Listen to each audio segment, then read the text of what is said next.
I've been living in Zanzibar for the past few months and I have loved my time here, but not everything has gone according to plan. Some things went really well, but other things went terrible. So I wanted to do a little recap of my time in Zanzibar, share both the good and the bad of living here, and some situations that I'll be talking about are more personal and are more about my own personal experience, but other things that I'll be talking about are more general. And I will talk about a lot of things that you really need to know if you're planning to move abroad, specifically to Zanzibar. I'll talk about issues such as problems with the electricity supply, public transportation and getting used to that, also cost of living. I'll share actual numbers of how much things cost in Zanzibar, like common things like food, water, transport, because I didn't really find any information about that before I left. And it would have been so useful, so stay until the end if you want that info. And if you're new here, hi, my name is Laura, and I've been traveling all over the world for the past few years. I've traveled to places like Kenya, Tanzania, Pakistan, France, Switzerland, and in this channel I typically share lots of travel vlogs, hidden gems, and also travel guides so you can visit the same places that I do. I've been living in Zanzibar for the past few months, so I've also been sharing a lot about that, and I've been exploring the island, so if that sounds like something you like, make sure you subscribe for more, and now let's go back into the video. So one of the things that initially worried me the most when I was planning to move to Zanzibar was my living situation. So specifically the apartment that I would be living in and my roommates. So I've always lived with my parents in my home country. It is very typical where I come from to still live with your parents well into your 20s and even your 30s because cost of living and housing is really expensive where I come from, and it's not realistic for a lot of people to move out at a young age. I know in a lot of countries, kids tend to leave their parents' houses at 18, but that really isn't the case where I come from. So I've never really lived with roommates in my life, not for more than a week or 2 weeks at a time. So suddenly having to live with roommates for an extended period of time was something that worried me. I was worried that we wouldn't get along or that there would be issues, and in all honesty, I didn't really get along with my roommates. Like, this did turn out to be an issue. I told myself that, they're all gonna be girls my age and that it would be fine, and with some of them it was fine. I had multiple roommates and with some of them I was totally fine with. Others I didn't really interact a lot with, and there was also a couple of roommates that I simply didn't like, and they didn't like me back either, so it was definitely a mutual thing. I honestly don't want to get into the why we disliked each other, and we didn't really openly state like, hey, we dislike each other and like, I don't like you, whatever. But basically we started out getting along and then that kind of fizzled out, and by the end of my time in Zanzibar I honestly couldn't stand them. But there were several reasons for that. Some of it had to do with just the house itself. Other things had to do with just more personal issues. So I don't really want to put that on the internet because, again, personal, but I did think it was kind of important to mention because it did worry me a lot initially. I do think I've mentioned it in other videos that I was kind of worried about this. And, sometimes when you move to another country or you travel, things are great, and Zanzibar was a great experience for me, and so many things went so much better than I thought they would. But there's also some things which just aren't that great and which don't live up to your expectations. And for me, this was one of those things that just didn't really go as planned and wasn't as good as I'd hoped for. And I think it's important to be honest about this too. Otherwise, the apartment that I was in was actually pretty great, and it did surpass my expectations. So I really liked the area that it was in. It was in an area called Migombani, which is around 5 minutes away from Stone Town. And if you've watched any of my videos previously, you know that I love Stone Town. So Stone Town is Zanzibar City's city center, and it's like the cultural and historical center of Zanzibar, and it's just such a nice place to be. The culture is so rich and the vibes here are just great as well. So I could go into Stone Town as much as I want, pretty much every day if I wanted to, and I absolutely loved that. But also the area of Migombani, I felt really safe there and I liked it. It's a nice area to live in, and the apartment was really good. Like, it had a really nice balcony with a sea view. The apartment itself was pretty big, and it had Wi-Fi and a washing machine, which I was told not to expect initially, so I was very pleasantly surprised when I found out it had those amenities. I also had a private room in the apartment, which I specifically asked for, and I'm so glad that I asked for that room because I really wanted privacy. I'm a very private person who needs a lot of alone time, and I really appreciated having that. I think my stay would have been a lot worse if I hadn't had a private room, and that room also saved me from my roommates at times, which was honestly great. The only issue was that, I'm not sure how to explain this, but the top of my room connected with the living room, so I could hear absolutely everything that went on in the living room, and everyone could hear what I did in my room. So I got privacy, but not as much as I'd hoped, really, and this did cause some issues because, well, I could hear everything that went on in the living room, and sometimes when my roommates would come back home from partying at 3 or 4 a.m. in the morning, and they weren't always the most considerate people in the world, to put it lightly, it would really cause issues. They would wake me up and things like that would happen all the time. I'm pretty sure they must have been annoyed by my phone calls as well, because I talked to, my friends and family on the phone a lot in that room, but honestly, none of them speak the language that I speak. Like, my native tongue is Spanish, I'm from Spain, and none of the girls in the apartment are Spanish. So, as far as I know, none of them could understand what I was actually saying. So I was fine with that. I'm not sure that they were, though. So that was honestly a little bit of an issue for me, but it also wasn't the end of the world.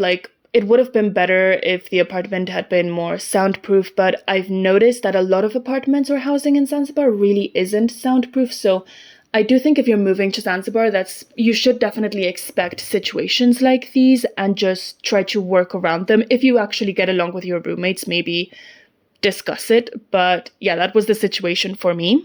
So the next thing that really, really worried me was my internship. So the internship was the whole reason that I'd gone to Zanzibar in the first place. I mean, not the whole reason. I also wanted to experience living in another country, and particularly Tanzania, because I love it so much. But it was all centered around the internship. So I did an internship at a company called Chuwin's Paddle Sports, which I loved. Chuwin's Paddle Sports is basically a tour company around 20 minutes away from Stone Town that does stand-up paddleboarding tours in the mangrove forest of Chukwani, and these tours are, firstly, the tours are amazing, but I enjoyed guiding them so much, to the point that it's now changed my entire perspective on what I want to do for my career, because I'm a tourism student, and I hadn't really considered guiding before this internship, but now I want to make it my whole entire life because I absolutely loved this, and I never want to consider ever getting an office job or something like that ever again. But yeah, it's changed my entire perspective on my career aspirations, and this is not to say that I will 100% become a guide, but I definitely want to do something that involves spending more time in the outdoors and teaching people about the destinations that I travel to, particularly in Eastern Africa. So I mean, that just goes to show you how much I actually ended up loving it. Initially, I was also so worried that I would just suck at the job and become a burden to the company. I had never paddleboarded before I became an intern here, and I had never guided a tour in my life, so I had absolutely no idea what I was getting into, and I just took the chance. And honestly, I'm so grateful that I did. If you're thinking about taking a chance with a new job that, you think you might like, but you aren't sure, or that you think that you might suck at, this is your chance to just go ahead and try it, because it can be the best thing ever, and for me it definitely was. But yeah, I'm so thankful that I did that. And I was also worried that I wouldn't get along with the staff that was already working there, and thankfully that didn't happen either. I got along perfectly with everyone. I'm still in touch with some people there, so that is actually great. The internship that I did was definitely the best part of my time in Zanzibar. I mean, you know that you love your job when you look forward to it every single day. I looked forward to work days so much, to the point that I actually asked for more before I left. And I was so sad to be leaving, and I'm still so sad that I left, honestly. And honestly, I've been left with a little bit of an existential crisis, and that would be the understatement of the year. It's a monumental existential crisis now that I've left. And I've seen my job prospects in my home country, and I know that they're just not nearly as good as what I had in Zanzibar. But anyways, that's a topic for another video. Public transportation was also something that worried me a lot when I initially moved to Zanzibar, and the reason for that is that it's just very different from where I come from. Public transportation in Spain works very, very differently than it does in Zanzibar, so I was worried that I wouldn't be able to navigate it. Basically, it's not dangerous or anything like that. I was just worried that I would get lost and have no idea how to get back home or something like that, and thankfully that didn't happen. I will say that because of my internship, someone taught me how to use the public transportation. So the public buses in Zanzibar are called dala-dalas. And yeah, I had someone teach me how to use them. So it isn't really that complicated. It's just something that really intimidated me at first. And it turned out to be a lot easier than I thought. And I ended up being able to navigate Zanzibar just fine. Honestly, if you ever get lost and you ask someone, most people are going to be willing to help. And there's also bodabodas, which are kind of motorcycle taxis around every corner. So if you do eventually get lost, you can talk to one of these guys, and for a relatively cheap price, they will take you almost anywhere. So navigating Zanzibar didn't turn out to actually be that complicated, and it's quite cheap as well. So that was also something that I was very pleasantly surprised by, but it was a very big mental block for me for a while. And related to transportation and navigating Zanzibar, I was also a bit worried that people would take advantage of me as a foreigner and try to overcharge me for things. So here's the thing. I'm very well aware that I'm a foreigner in this country and that people are going to assume that I'm a tourist and that people are going to try to give me the tourist price. And that is okay. I don't ever want to negotiate a price to the point that I'm underpaying someone, and I'm even okay with overpaying slightly, but I don't want to be taken advantage of. So that was the thing that I was a bit worried about, but again, pleasantly, to my surprise, that didn't happen a whole lot. When it came to buying things like food, mostly it was fine. People didn't really try to overcharge. Maybe in touristic places like the Forodani market, the prices were more expensive for sure, and maybe I was a little bit overcharged there, but not significantly, not to the point that I was like, this is unacceptable. When it comes to transportation, people did try to overcharge me, particularly tuk-tuks, boda-bodas. I eventually got the hang of the boda-bodas. For some reason, I could never negotiate a good price with a tuk-tuk. Tuk-tuks are more expensive, but I struggle to get good prices on them for sure. Also, I think it's very difficult because you never really know how much you're supposed to be paying because the cost of living is so different. So what I ended up doing is I just asked people I trusted.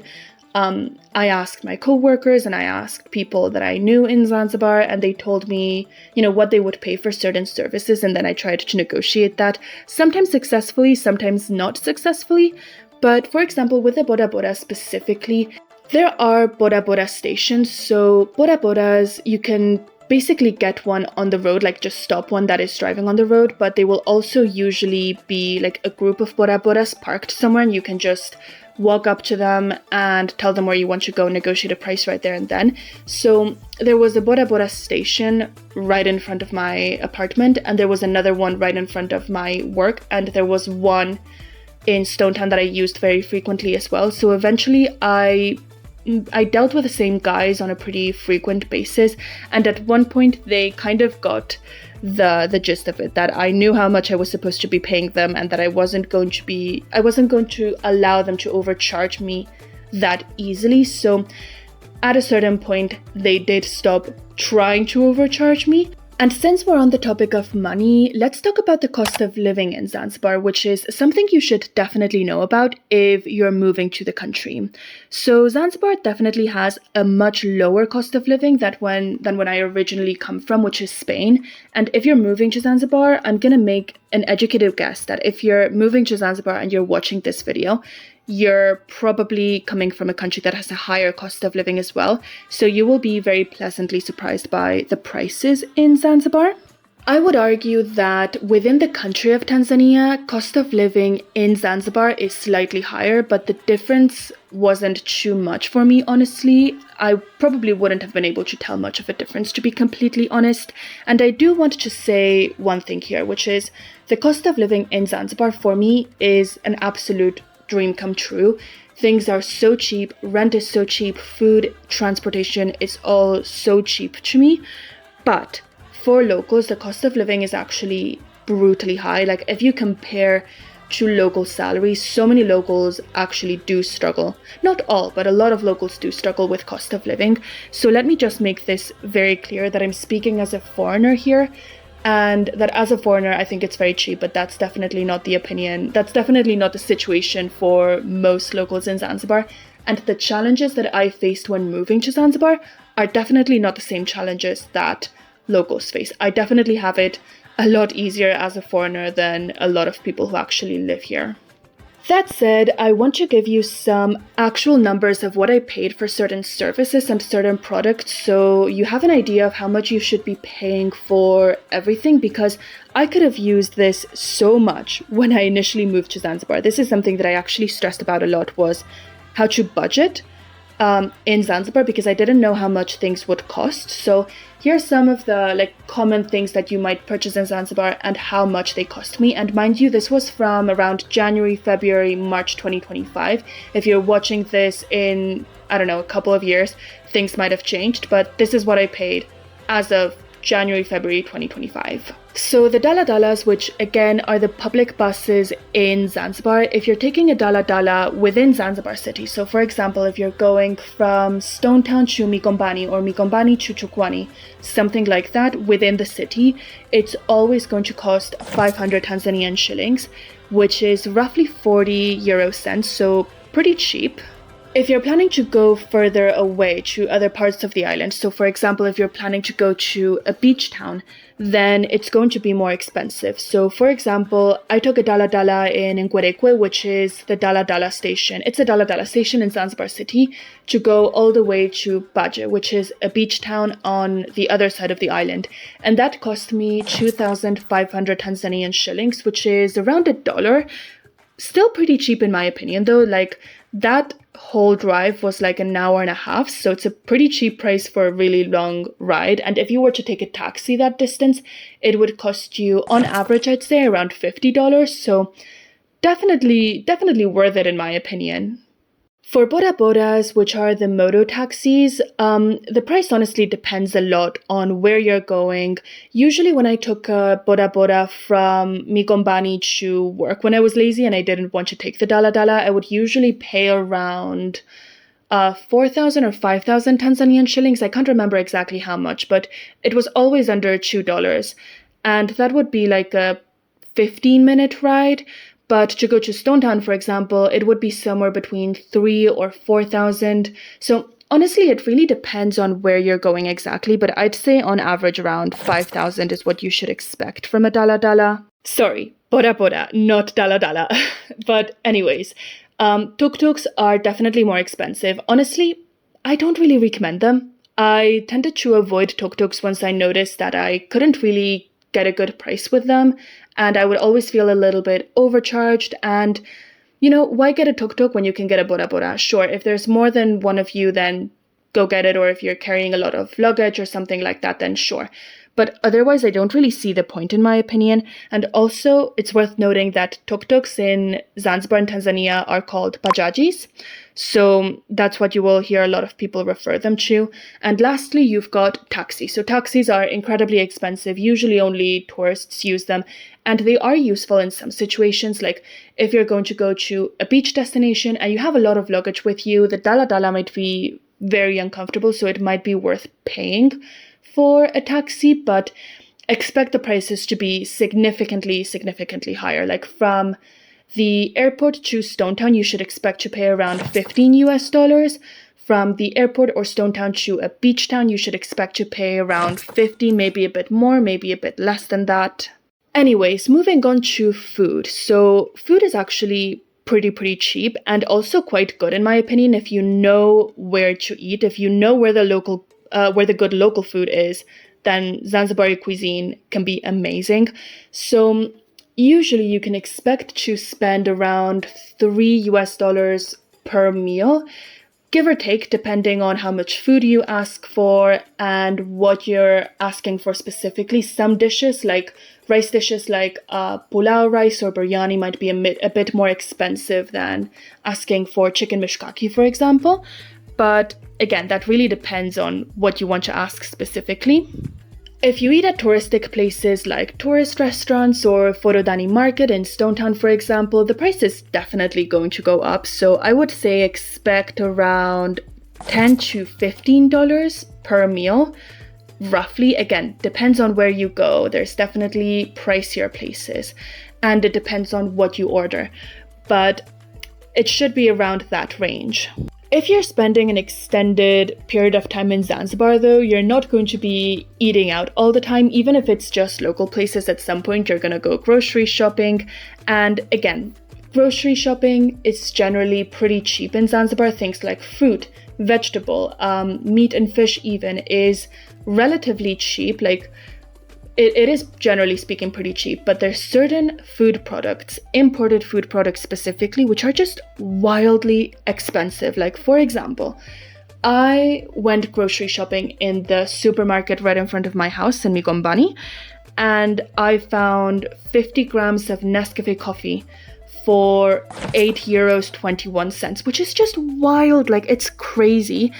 And there's definitely other supermarkets where you can get it for cheaper. I ended up getting 100 grams of Nescafe coffee for significantly less, for like €6, something like that. So it also depends on the supermarket that you're going to, but some products like Nutella or anything that is imported, like cookies, like Oreos, things like that, are really, really, really expensive. So just bear that in mind for your budget, because that can really break your budget. Lastly, when you're in Zanzibar, you should always be consuming bottled water, and a big water bottle will usually cost you 1,000 Tanzanian shillings. If you're in a touristic restaurant, they will really ramp up the price. So for example, the Cape Town Market in the center of Stone Town, which is a restaurant, will charge 6,000 Tanzanian shillings for a big water bottle, which is a lot, honestly. And if you go around in Stone Town, most places will sell big water bottles for 2,000 Tanzanian shillings because it is a touristic area. But outside of that, like in local supermarkets or in areas that aren't as touristic, 1,000 is kind of the standard. Anyways, I really hope that these numbers didn't bore you too much, because I mean, I definitely would have found this super, super useful before I went to Zanzibar, and I hope that if you're watching this video and you're moving to Zanzibar, you find this useful too, and it can save you some stress, because I was definitely stressed about things like this. But okay, editing Laura here, I'm really curious to know if you think this is affordable or not. So let me know in the comments, let me know where you're from, and let me know if you think cost of living in Zanzibar is cheap or expensive. So maybe you're from Zanzibar and you think it's super expensive, maybe you think it's cheap, maybe you're from Mexico and you think it's cheap. So I'll go first. I'm from Spain and I definitely think it is very affordable. So let me know your opinion in the comments. Anyways, moving on to something else that is definitely a struggle if you're living in Zanzibar, and that is electricity. So the electricity supply isn't great, and there are very frequent cutoffs, and this was an issue for me for two reasons. First of all, when the electricity fails, so do the fans, and Zanzibar is a hot country, so it can be quite difficult to sleep if you don't have a fan going. Thankfully, it is also a very windy island, so that helps, but still. Electricity can be an issue in that sense. And for me specifically, it was also an issue because no electricity means no Wi-Fi, and I have YouTube, like I earn an income from YouTube, and I have to, work to get, I need Wi-Fi to continue doing my YouTube videos. And I'm also a student online, so I continued doing my coursework online while I was doing my internship in Zanzibar, and I needed Wi-Fi to study. So I did find the electricity cutoffs really inconvenient and really infuriating, honestly, because at times, like, I wanted to work and I just wasn't able to. It did end up becoming a relatively small problem, like you do get used to it, and it didn't end up being that much of a big deal. That said, I did find a little bit of a solution to this problem. So if you're in a similar situation to mine, where you need access to Wi-Fi, like you're a digital nomad or an online student or something like that, I recommend that you find a coffee house or something similar near you that has reliable Wi-Fi. So if you're in Stone Town, that place is Karafu Coffee House. Karafu Coffee House, they have super reliable Wi-Fi. I went there 3 or 4 times a week just to study and work, and honestly sometimes just to watch YouTube or Netflix whenever Wi-Fi failed at home. And they also have great coffee. The coffee there costs around 3,000 Tanzanian shillings, 8,000 Tanzanian shillings, which is $3, which is a pretty good price for coffee in my opinion. And it's just a great place to work. So if you're in a similar situation, that is what I recommend that you do. A lot of hotels will also have generators, particularly the more luxurious hotels on the coast, or the high budget hotels will have a lot of generators for their clients. So they will always have fans and they will always have Wi-Fi. So that might also be a good option if you have a hotel near you that has a cafeteria or a lounge or a restaurant or something like that. It might be worth looking into. And last but not least, something that I struggled with while I was in Zanzibar, and I will talk about this more in another video, but something that I struggled with was the gossip. So here's the thing. Zanzibar is not a big island, and Stone Town is not a big town, so news travels pretty fast, and you have to assume that pretty much anything that you say or do in public, or anything that you say or do to another person, the whole town is gonna know within a day. And I was actually really shocked at this at first, because I was absolutely flabbergasted at how fast news travels, and the gossip network is absolutely insane here. It was truly a culture shock, and I talked about this with some of my other friends that I made and foreigners that also live in Zanzibar, and they also talked about their experiences and how they were also shocked by gossip culture in Zanzibar. So just bear this in mind. Everything that you do, people are going to gossip about it. If you go buy something at the pharmacy, people are gonna know. If you say something personal to someone, people are gonna know. So just bear that in mind. If you're living in Zanzibar, you have to be very careful sometimes with what you say and what you do. And there are certain things that I would be very comfortable telling my friends here in Madrid. So for example, I would be comfortable telling my friends how much money I make from my job.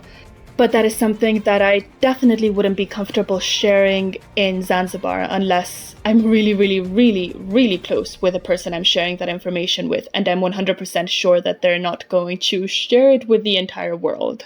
Anyways, I'm sorry if this was a bit of a long rant, but I hope you found the video useful and I hope you enjoyed it. And if you did, make sure you like, you comment, you subscribe. I'm currently trying to grow my YouTube channel, and all of those things help out so much more than you think, and I really, really appreciate it. And I hope to see you in my next video.